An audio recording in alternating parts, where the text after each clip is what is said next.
নেতাজির তোমরা আমায় রক্ত দাও, আমি তোমাদের স্বাধীনতা দেব উক্তিটি যেমন সকলের পরিচিত, সেই রকম আরো কিছু বার্তা তিনি দিয়েছিলেন দেশবাসীকে, যা আজও শুধু যুব সমাজ না, গোটা দেশবাসীকে অনুপ্রাণিত করে। সেই রকম কিছু হৃদয় ছুঁয়ে যাওয়া, আগুন ঝরানো কতকগুলি নেতাজির উক্তি আপনাদের কাছে আজ আমি তুলে ধরব। নেতাজি বলেছেন, মানুষ যতদিন বেপরোয়া ততদিন সে প্রাণবন্ত। নরম মাটিতে জন্মেছে বলেই বাঙালির এমন সরল প্রাণ। তিনি বলেছেন, আমাদের সবচেয়ে বড় জাতীয় সমস্যা হলো দারিদ্র্য, অশিক্ষা, রোগ, বৈজ্ঞানিক উপাদান। যে সমস্যাগুলির সমাধান হবে কেবলমাত্র সামাজিক ভাবনা চিন্তার দ্বারা।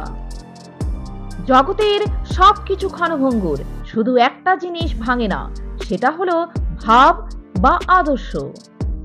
তিনি বলেছেন, প্রকৃতির সঙ্গ ও শিক্ষা না পাইলে জীবন মরুলোকে নির্বাসনের মতো সকল রস ও অনুপ্রেরণা হারায়।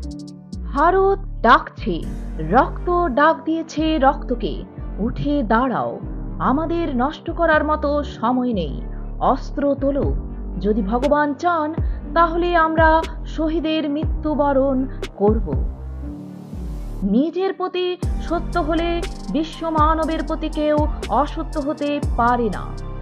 যদি জীবন সংগ্রামে ঝুঁকি না থাকে তাহলে জীবনে বাঁচাটা অনেকটা ফিকে হয়ে যায়। স্বাধীনতা দেওয়া হয় না, ছিনিয়ে নিতে হয়। কোনো একটা চিন্তনের জন্য একজন মৃত্যুবরণ করতে পারেন, কিন্তু সেই চিন্তনের মৃত্যু হয় না। সেই চিন্তন একজনের মৃত্যুর পর হাজার জনের মধ্যে ছড়িয়ে যায়। তিনি বলেছেন, ধনীর গুরুত্বহীন অতিথি হওয়ার থেকে গরিবের প্রধান অতিথি হওয়া অনেক সম্মানের। শুধু আলোচনার মাধ্যমে ইতিহাসের কোনো আসল পরিবর্তন সাধিত হয়নি। মনে রাখতে হবে যে সবচেয়ে বড় অপরাধ হলো অন্যায়ের সঙ্গে আপোষ। তিনি আরো বলেছেন, আত্মবলিদানের আশঙ্কা আজই আমাদের মধ্যে জাগিয়ে তুলতে হবে, যা ভারতকে বাঁচিয়ে রাখবে। আমরা ভারতবাসী, অতএব ভারতের মঙ্গলই আমাদের মঙ্গল।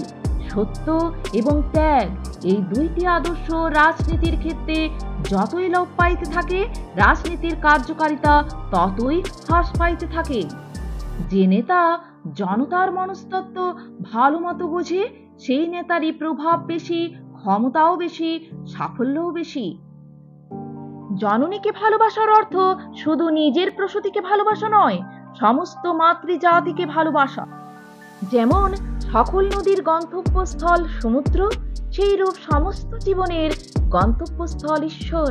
স্বাধীনতার পথ কণ্টকময় পথ, কিন্তু ইহা অমরত্বের পথ বটে। আজ এই পর্যন্তই বন্ধুরা, নমস্কার।